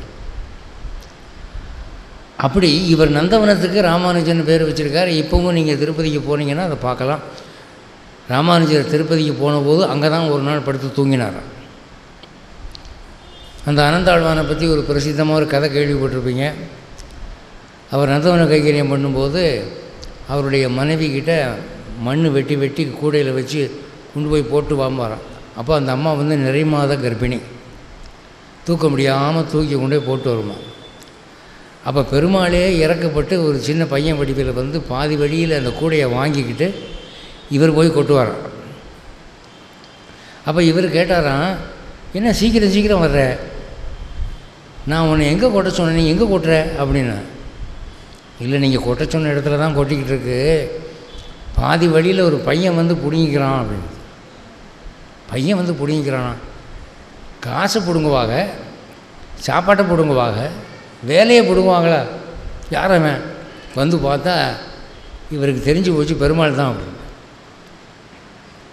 ஒரு கோபம், இந்த உலகம் முழுக்க உனக்கு சொந்தமாக இருக்குது, எங்களுக்குன்னு மிஞ்சி இருக்கிற ஒரே விஷயம் உனக்கு தொண்டு செய்யக்கூடிய பாக்கியம்தான், அதையும் பிடுங்க வந்துட்டியா நீ என்று சொல்லி கோபத்தில் கையில் வச்சுருந்த கடப்பாறையை வச்சு ஓங்கி ஒரு அடி அடித்தாராம் பெருமாளை. இந்த இடத்துல தாடை உடஞ்சி ரத்தம் ஒழுகுது. அப்படி கையால் மூடிக்கிட்டே அந்த பையன் ஓடி போய் திருப்பதி சன்னதியில் மறைஞ்சிட்டான். அந்த பையன் மறைஞ்சிட்டான். ஆனால் ஏழுமலையான் சன்னதியில் இந்த இடத்துல ரத்தம் ஒழுக ஆரம்பிச்சிருச்சு. உடனே அர்ச்சகர் வந்து அங்கே இருந்த பச்சை கற்பூரத்தை எடுத்து அப்படி வச்சு அமைக்கினாராம், நின்று போச்சு. அதனால் திருப்பதி பெருமாளுக்கு மட்டும் இன்றைக்கும் போனீங்கன்னா இந்த இடத்துல வெள்ளையாக பச்சை கற்பூரம் வைக்கிற பழக்கம் உண்டு. அந்த உள்ள நுழையிற இடத்துல கோபுரத்தின் மேலே ஒரு கடப்பாறை இருக்கும். அதில் எழுதியிருக்கும், இந்த கடப்பாறையை வச்சு தான் அனந்தாழ்வான் பெருமாளை அட்டாக் பண்ணார் அப்படின்னு. அது ஒரு நிறந்த வரலாறு ஆகிப்போச்சு. அப்போ ராமானுஜருடைய சிஷ்யர் எப்படி இருந்தார்னா ராமானுஜர் எப்படி இருந்திருப்பார்னு பார்த்துக்க. அடுத்தாப்புலே திருப்பதிக்கு ராமானுஜர் போன போது நடந்த ஒரு சுவையான சம்பவம் என்னன்னா, பாதி வழியில் திருப்பதிக்கு போகிற வழி அவருக்கு தெரியல. என்னென்னா இப்போ மாதிரி இல்லை. அப்போது இப்போல்லாம் வந்து ஈசிஆர் ரோடுங்கிறாங்க, என்ஹெச் அப்படின்றாங்க, 4 வழி சாலைங்கிறாங்க, ரொம்ப பிரமாதமாக இருக்கிற ரோடுலாம். அந்த காலத்தில் அப்படி இல்லை, பயங்கரமாக இருக்கும், கல் முள்ளுமாக இருக்கும், எந்த ஊருக்கு போகிற வழினே தெரியாது. அப்போ ஒரு இடத்துல ரொம்ப திகைச்சு போய் இந்த பக்கம் ஒரு சாலை பிரியுது, அந்த பக்கம் ஒரு சாலை பிரியுது, நம்ம வீணாக போய் அலையக்கூடாதே, திருப்பதிக்கு எந்த பாதைன்னு தெரியலையே என்று யோசிச்சுக்கிட்டு இருக்கிற போது அங்கே ஏற்றம் இறைத்து வயலுக்கு நீர் பாய்ச்சி கொண்டிருக்கிற ஒருவன் நின்று கொண்டிருந்தான். அவனை பார்த்து கேட்டாரான், திருப்பதிக்கு போகிற வழி எதுப்பா அப்படின்னு. இந்த வழி தான் அப்படின்னா. நல்லா தெரியுமா அப்படின்னா. என்ன இப்படி கேட்குறீங்க, நான் பிறந்த நாள் முதற்கொண்டு இந்த ஊர் தான், நீங்கள் இந்த வழியாக போனீங்கன்னா இவ்வளோ தூரம் போனோடனே இந்த மரம் வரும், அப்புறம் கொஞ்சம் தூரம் போனீங்கன்னா இந்த மரம் வரும், அப்படி வரலன்னு சொன்னால் திரும்பி வாங்க அப்படின்னு ஒரு அடையாளம் சொன்னவொடனே இவருக்கு ரொம்ப சந்தோஷமாகி, நல்லா கவனிங்க, அவன் ஏற்றம் இறைக்கிற ஒரு தொழிலாளி வயக்காட்டில் விவசாயம் பார்க்குறான். அவன் முன்னால் விழுந்து வணங்கினான், எனக்கு திருப்பதிக்கு வழிகாட்டின மகான்னே அப்படின்னு. அப்போது அவர் வந்து உபகாரத்தை எவ்வளோ பெருசாக நினைச்சார். இப்போ நான் சொல்கிறது செவி வழி செய்தி இல்லை, குரு பரம்பரா பிரபாவத்திலே பெண்பழகிய பெருமாள்ஜியர் எழுதின வரலாறு. ராமானுஜர் அவ்வளவு தூரம் வந்து மனசையும் உபகாரத்தையும் தான் பார்த்தார், முக்கியமாக பார்த்தார். அப்படிப்பட்ட ஒரு பண்பு அவருக்கு இருந்தது. அப்படி போனபோது கீழ்த்திருப்பதியில் விட்டலதேவன் என்ற மன்னனை வைணவனாக்கினாராம். கீழ்த்திருப்பதியில் 30 வைஷ்ணவ குடும்பங்களை குடியேற்றினார். அங்கே வந்து வைஷ்ணவங்க இல்லாமல் இருந்தாங்க. இவர் 30 வைஷ்ணவ குடும்பங்களை குடியேற்றினார். இன்றைக்கும் அந்த கீழ்த்திருப்பதியிலே அந்த பரம்பரையினர் இருந்து கொண்டிருக்கிறார்கள். அவங்கள போய் கேட்டிங்கன்னா ராமானுஜர் தான் எங்களை முத நீங்கள் வச்சார் அப்படின்னு சொல்லுவோம். அடுத்தது மலைக்கு ஏறுறார். மலைக்கு ஏறும்போது குரு பரம்பரா பிரபாவத்தில் என்ன போட்டிருக்குன்னா, அது சாக்ஷாத் ஆதிசேஷன் ஆகையாலே காலால் மிதிக்கக்கூடாது என்பதற்காக திருமேனியை மிகவும் சோதித்துன்னு போட்டிருக்கு. அதுக்கு விளக்கம் சொல்லும்போது என்ன சொல்கிறாங்க அப்படின்னா, பாதத்தால் மிதிக்காமல் முழங்காலில் வாழை மட்டையை கட்டிக்கிட்டு முழங்காலால் ஏறினார். அது ஆதிசேஷன். திருப்பதி ஏழுமலைங்கிறது ஆதிசேஷன். அந்த ஆதிசேஷன் நம்ம பாதத்தால் மிதிக்கக்கூடாதுன்னு சொல்லி முழங்காலால் ஏறி போனார்னு சொல்கிறாங்க. அப்படி போனவர் போய் சேவிச்சுட்டு உடனே திரும்பலாம்னு நினச்சப்போ அங்கே என்னாச்சு, பெரிய திருமலை நம்பி என்ற ஒருவர், அவரும் இவருக்கு வணக்கத்திற்குரியவர். அவர் என்ன சொன்னாராம், திருப்பதிக்கு வர்றதே பெருசு, வந்து ஏன் உடனே போகணும்னு நினைக்கிற, ஒரு 3 நாள் இருந்துட்டு போ அப்படின்னா. 3 நாள் இருந்தார். ஆனால் அந்த 3 நாள் எப்படி இருந்தார் தெரியுமா, 3 நாளும் சாப்பிடல, 3 நாளும் தண்ணி குடிக்கலை. ஏன்னா சாப்பிட்டா தண்ணி குடித்தா மலை ஜலம் கழிக்க வேண்டி வரும். திருப்பதி மலைங்கிறது ஆதிசேஷன், அங்கே போய் மலை ஜலம் கழிக்கலாமா அப்படின்னு 3 நாள் பட்னியாக இருந்து அப்படியே இறங்கி வந்தார். என்ன ஒரு மனோபாவனை. இப்போ நாமெல்லாம் போனால் தங்கிறதுக்கு காட்டேஜ் எடுக்கிற போது டாய்லெட் அட்டாச்சாக இருக்கா அப்படின்னு கேட்குறோம். அட்டாச்சு பாத்ரூம் இருந்தால் தான் நம்ம ரூமே எடுக்கிறோம். சாமியை கும்பிட்றதுக்கு முன்னாலே நமக்கு பாத்ரூம் ஞாபகம் வந்துடுது முதல்ல. ஆனால் ராமானுஜருடைய மனோபாவனை எப்படி இருந்தது அப்படிங்கிறத இங்கே பார்க்குறோம். போய் ஏழுமலையான் சன்னதியில் போய் சேவிக்கிறார், பெருமாளை பார்த்து சேவிக்கிறார். அங்கே குறிப்பாக வந்து நம்மாழ்வார் பாடின பாசுரம் அகலகில்லேன் இறையும் என்றுங்கிற பாசுரத்தை சொல்லி சேவிக்கிறார்.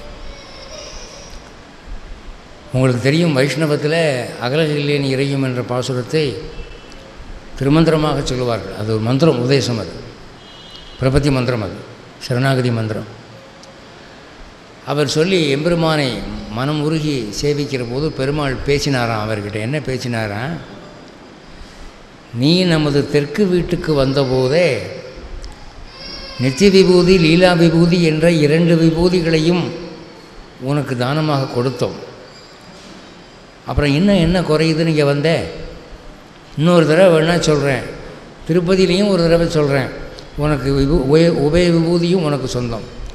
நித்திய விபூதி லீலா விபூதி 2மே உனக்கு தான் அப்படின்னு சொன்னார்.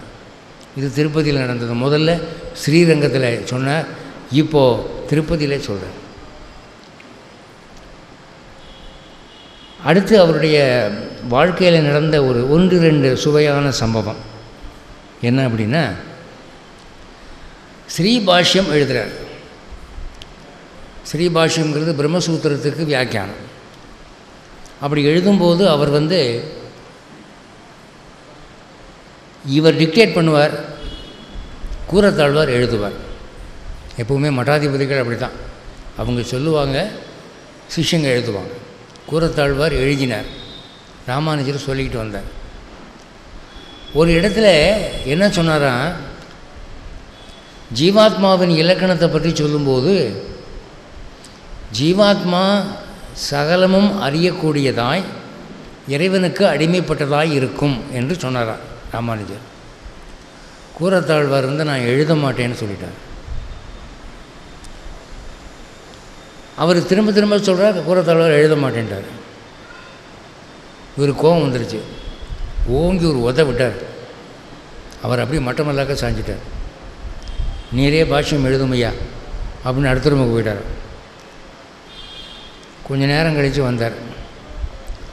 வந்தால் ஒரு செவிவெளி செய்தியாக ஒன்று சொல்லுவாங்க, கூரத்தாழ்வார் அப்படி தரையில் மட்டமல்லாக படுத்து கிடக்கிறார். என்ன ராமானுஜர் கேட்குறாராம், ஏன் படுத்து கிடக்கிறீர் அப்படின்னு. அதுக்கு அவர் சொன்னாராம், நான் தரையிலே படுக்க வேண்டுமென்று உங்கள் பாதத்தால் உத்தரவிட்டீர்கள், எழுந்திருக்க வேண்டுமென்று மறு உத்தரவு வரவில்லையே, அதனால தான் படுத்து கிடக்கிறேன் அப்படின்னா.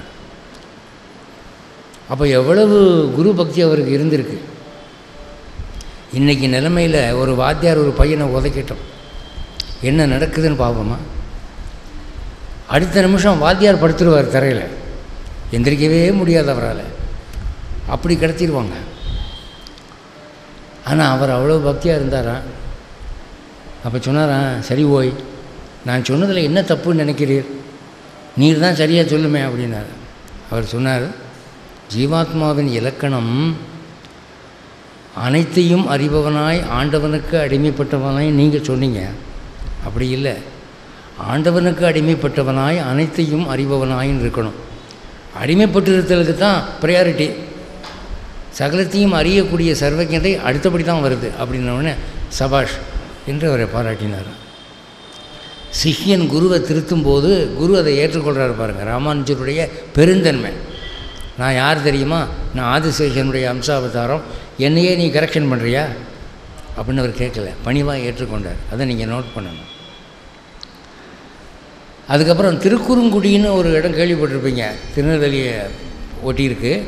அங்கே திருக்குறுங்குடிக்கு போன போது பெருமாள் வந்து ராமானுஜரை பார்த்து ஒரு கேள்வி கேட்டாராம், ஓய், நீர் எந்த ஊருக்கு போனாலும் உம்மை சுற்றி உம்மை பின்னால் ஆயிரக்கணக்கான பேர் வர்றாங்க, ஆனால் நான் ராமனாக பிறந்தேன், கிருஷ்ணனாக பிறந்தேன், 10 அவதாரம் எடுத்தேன், ஒரு அவதாரத்துலையும் யாரும் கூட வரலையா, நான் சொல்கிற பேச்சு யாரும் கேட்கலை, அது என்ன ரகசியம் அப்படின்னாரு.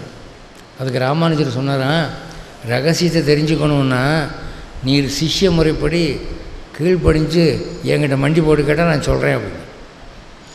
உடனே பெருமாள் வந்து அந்த சிம்மாசனத்தை விட்டு இறங்கி வந்து தரையில் உட்காந்துக்கிட்டு ராமானுஜரை உயரத்தில் உட்கார வச்சு சொல்லுமையான்னு கேட்டார். அப்போ அவர் சொன்னாராம், எல்லாம் அஷ்டாட்சரமும் துவயமும் தான் என்று அந்த மந்திரத்தை அவருக்கு உபதேசம் பண்ணி அவருக்கு ஸ்ரீ வைஷ்ணவ நம்பி என்று தாசநாமமும் சார்த்தி பெருமாளை அங்கே சிஷ்யனாக்குறார். நான் முதல்ல சொன்னேன் குருவை சிஷ்யனாக்குனார்னு, இங்கே பெருமாளையே சிஷ்யனாக்கி விட்டார். இது அடுத்த பெருமை அவருக்கு. அதனால் இன்றைக்கும் போனீங்கன்னா திருக்குறுங்குடியிலே ராமானுஜருக்கு குருஸ்தானம், பெருமாளுக்கு சிஷ்யஸ்தானம். இது நடந்தது. அதுக்கப்புறம் ஒவ்வொரு ஊராக போகிறாரு. வட இந்தியா போகிறார். வட இந்தியாவில் சரஸ்வதி பண்டாரம் என்ற ஒரு இடத்துக்கு போகிறபோது சரஸ்வதியே நேர எதிர வந்து ராமானுஜரை பார்த்து, என்னமோ கையில் ஸ்ரீபாஷ்யம்னு புஸ்தகம் வச்சுருக்கிறே, அது என்ன அப்படின்னு கேட்டு, இவர் அது சரஸ்வதின்னு தெரியாமல் யாரோ ஒரு பொம்பளை நினச்சிக்கிட்டு கொடுத்தாராம். அந்த மாதிரி டக்குன்னு புரட்டி ஒரு குறிப்பிட்ட இடத்த எடுத்து இதுக்கு அர்த்தம் சொல்லுமே அப்படின்னு அர்த்தம் பிரமாதமாக விளக்கினாராம். உடனே சரஸ்வதி தன்னுடைய சுயரூபத்தை காட்டி ஆசீர்வாதம் பண்ணி, இன்னையிலிருந்து உமக்கு ஸ்ரீ பாஷ்யக்காரர் என்று பெயர் உண்டாகும் அப்படின்னு. பாஷ்யம்னா விளக்க உரைன்னு அர்த்தம், வியாக்கியானம்னு அர்த்தம், வியாக்கியானம் எழுதினவர்னு அர்த்தம். நீங்கள் திருப்பதிக்கு போனீங்கன்னா கீழ் திருப்பதிக்கு போய் கோவிந்தராஜ பெருமாளை சேவிக்க போகிறீங்கல்ல, அப்போ இடது பக்கம் ராமானுஜர் சன்னதி இருக்குது. அந்த சன்னதிக்கு மேலே வெளியில் போர்டில் எழுதியிருப்பாங்க ஸ்ரீ பாஷ்யக்காரலு சன்னதி அப்படின்னு. நான் இங்கிலீஷ் எம்ஏ எழுதுறதுக்காக அங்கே போயிருந்தப்போ ஒரு அன்பர் வந்து அந்த பாஷ்யக்காரர் சன்னதியிலேருந்து வெளியே வந்துட்டு, தம்பி கொஞ்சம் இங்கே வா, இந்த கீழ் திருப்பதியில் ராமானுஜருக்கு ஒரு சன்னதி இருக்கிறதா கேள்விப்பட்டேன், அது எங்கே இருக்குது அப்படின்னாரு. இப்போ நீங்கள் அங்கே இருந்தானே வர்றீங்க அப்படின்னு. இல்லையே, அது பாஷ்யக்காரர்னு தான் போட்டிருக்கே அப்படின்னாரு. ராமானுஜருக்கு அப்படி ஒரு பேர் இருக்குங்க அப்படின்னு. தம்பி நல்லா சொல்லுப்பா, தெரியுமா உனக்கு, நீ சும்மா அடிச்சு விட்றியா அப்படின்னாரு. ஐயோ நிஜந்தாங்க, அவருக்கு பாஷ்யக்காரன் ஒரு பேர் உண்டு அப்படின்னு. ஏதோ நீ சொன்ன சரி, உன்னை பார்த்தா நல்ல பையனாக தெரியுது அப்படின்னு அவர் சேவிச்சுட்டு போனார். அப்போது எத்தனை பேர் பாருங்கள், இளையாழ்வான், ராமானுஜன், பாஷ்யக்காரர், உடையவர், எம்பெருமான், இவ்வளோ பேர் வந்து சேர்ந்து போச்சு அவருக்கு. ராமானுஜருக்கு ஒரு சகஸ்ரநாமம் இருக்குது. விஷ்ணுவுக்கு சகஸ்ரநாமம் இருக்கிற மாதிரி ராமானுஜருக்கு ஒரு சகஸ்ரநாமம் இருக்குது. லிஃப்கோவில் போட்டிருக்காங்க. விலை கம்மி தான், அதை வாங்கி நீங்கள் சேவிக்கலாம். அதில் இந்த பேர்கிட்டலாம் போட்டிருக்கு. இந்த சரஸ்வதி கொடுத்த ஸ்ரீ பாஷ்யக்காரர் என்ற பெயர் ரொம்பவும் பிரசித்தமாகி போச்சு. ஏன்னா பட்டம் கொடுத்தது லேசான ஆள் இல்லையே, கலைகளுக்கெல்லாம் அதிதேவதை இல்லையா சரஸ்வதி. இல்லை, சரஸ்வதி பார்த்து ஒருத்தனை நீ பாஷ்யக்காரன்னு சொன்னால் அது நிலைக்குமா, நிலைக்காதா? இப்போது சரஸ்வதி இந்த மாதிரி பட்டம் கொடுத்ததே கேள்விப்பட்டு அங்கே வடநாட்டில் இருந்த பல வித்வான்களும் அவரை கொண்டாடினார்கள். அதை பார்த்து பொறாமைப்பட்ட சில வித்வான்கள், எப்போவுமே இந்த படித்தவங்களுக்குள்ளே ஒரு பொறாமை வந்தால் அதுக்கு ஆண்டி காய்ச்சல்னு சொல்லுவாங்க. இவனும் பணக்காரன் இல்லை, அவனும் பணக்காரன் இல்லை, ரெண்டு பேர்ட்டும் இருக்கிறது படிப்பு ஒன்று தான். இந்த படிப்பு விஷயத்தினாலே பொறாமை வருதான், அதுக்கு ஆண்டி காய்ச்சல் அப்படிங்க. பொறாமைங்கிறது எல்லா ஃபீல்ட்லேயும் உண்டு. அவங்க அவருக்கு மந்திரவாதம் பண்ணிட்டாங்க. மந்திரவாதம் பண்ணி அவரை சாகடிக்கிறதுக்கு ஏற்பாடு பண்ணிட்டாங்க. அப்போது ஒரு பேய் வந்து அவரை தாக்க வருது. அப்போ ராமானுஜர் வந்து பெருமாளை பார்த்து, என் பெருமானே என்னை காக்க வேணும் அப்படின்னாராம். அப்போ என்ன நடந்ததுன்னா, அவருக்கு மந்திரவாதம் பண்ணினவர்கள் எல்லாருக்கும் பேய் பிடிச்சிருச்சு. எல்லாம் பைத்தியம் பிடிச்ச மாதிரி அவன் தலையை கொண்டு போய் செவுத்தில் மோதி, இவன் தலையை அவன் தலையோட மோதி பயங்கரமாக ஆர்ப்பாட்டம் பண்ண ஆரம்பிச்சிட்டாங்க. அப்போ அந்த ஊர் ராஜா இதை பற்றி கேள்விப்பட்டு ராமானுஜத்தை வந்து, சாமி இது என்னது, தெற்கிருந்து வந்தீங்க, வந்து இத்தனை பேரை பைத்தியமாக்கி விட்டீங்களே, கொஞ்சம் இறக்கப்படுங்கன்ன உடனே அவர் மறுபடி அதுக்கு உபசம்ஹாரம் பண்ணி அவளை குணப்படுத்தினார் என்று ஒரு வரலாறு இருக்கிறது. இன்னொரு விஷயம் என்னென்னா, ராமானுஜர்கிட்ட ஒரு ஊமை வந்தானா, வாய் பேசாத ஊமை வந்து, சுவாமி கை செய்கையால் பேசுகிறான். சுவாமி, எனக்கு வாய் பேச முடியாது, நீங்கள் சொல்லிக் கொடுக்குற மந்திரத்தையும் சொல்ல முடியாது, அப்போ எனக்கு மோட்சம் இல்லையா அப்படின்னு கேட்டாங்க. அப்போது ராமானுஜர் அந்த ஊமையை ஒரு ரூம்குள்ளே கூட்டிகிட்டு போய் கதவை தாப்பா போட்டார். கதவை தாப்பா போட்டாரே தவிர ஜன்னலை சாத்த மறந்துட்டார். உடனே கூரத்தாழ்வார் முதலிய மற்ற சிஷ்யர்கள்லாம் ஜன்னல் வழியாக எட்டி பார்த்தா என்ன நடக்குது உள்ள அப்படின்னு. இப்போ இங்கே எல்லாம் நாலா பக்கமும் ஓப்பனாக இருக்கிறதுனால யாரும் வேடிக்கை பார்க்கல. இப்போ நாலா பக்கமும் ஸ்க்ரீன் போட்டுறோன்னு வச்சுக்கோங்க. ஸ்க்ரீன் போட்டு 4 பக்கமும் ஒரு சென்ட்ரி போட்டு உள்ளே வரக்கூடாதுன்னு சொன்னால் உடனே அங்கே வர்றவங்களுக்கெல்லாம் இன்ட்ரெஸ்ட் ஆகிப்போம். அங்கே என்ன நடக்குது உள்ளே பார்ப்போம், எட்டி பார்ப்பாங்க. அது மாதிரி எட்டி பார்த்தா ராமானுஜர் என்ன பண்ணாராம், அந்த ஊமை பேசின அதே சைகை பாஷையில் இவர் பேசினாராம். என்ன பேசினாராம், தன்னுடைய பாதங்களை காட்டி என் திருவடியே சரணம் என்று இருப்பாயாக, உனக்கு மோட்சம் உண்டு, உனக்கு மந்திரம் தேவையில்லை அப்படின்னாரான். அவன் உடனே ரொம்ப சந்தோஷமாக காலை தொட்டு கும்பிட்டு வெளியே வந்தானான். இதை பார்த்துட்டு கூரத்தாழ்வார் தலையிலே அடிச்சுக்கிட்டாரான். என்னென்னு, நான் ஏன் தான் ஊமையாக பிறக்கலையோ, நான் வாய் பேசுகிறவனாக பிறந்ததுனால அவனுக்கு அடித்த அதிர்ஷ்டம் எனக்கு அடிக்கலை. ராமானுஜர் என்ன பண்ணிட்டார், மந்திரமெல்லாம் சொல்லி கொடுத்தது நீங்கள் சொல்லான்ட்டார். அவனுக்கு நான் பொறுப்புன்ட்டார். இந்த வாரண்டி நமக்கு இல்லையே என்று கூரத்தாழ்வார் ரொம்ப கவலைப்பட்டாராம். அதனால் நீங்கள் ரொம்ப தலைக்கு மிஞ்சி வெள்ளம்னு வரும்போது ராமானுஜரே கத்தின்னுருங்க. ராமானுஜர் சம்பந்தம், ராமானுஜருக்கும் நமக்கு இருக்கிற சம்பந்தம் தான் நம்ம வைகுண்டத்துக்கு கொண்டு போகும், பெருமானவர்களை பெற்றுத்தரும். ஒரு காந்தம் இருக்குது, அந்த காந்தத்தில் ஒரு ஊசியை வச்சிங்கன்னா அந்த ஊசி ஒட்டிக்கும், அந்த ஊசியில் இன்னொரு ஊசியை வச்சிங்கன்னா அது ஒட்டிக்கும், அந்த ஊசியில் இன்னொரு ஊசி வச்சிங்கன்னா அது ஒட்டிக்கும். அப்படி காந்தத்தை பிடிச்சி தூக்குனீங்கன்னா 10 ஊசி ஒன்று பின்னால் ஒன்று தொங்கிக்கிட்டே இருக்கும். ராமானுஜர் தான் அந்த காந்தம், நாம் தான் அந்த ஊசிகள். அப்போ அந்த ராமானுஜ சம்பந்தத்தினாலே நம்ம எல்லாருக்குமே பெருமாள் கிருபை கிடைக்கும்.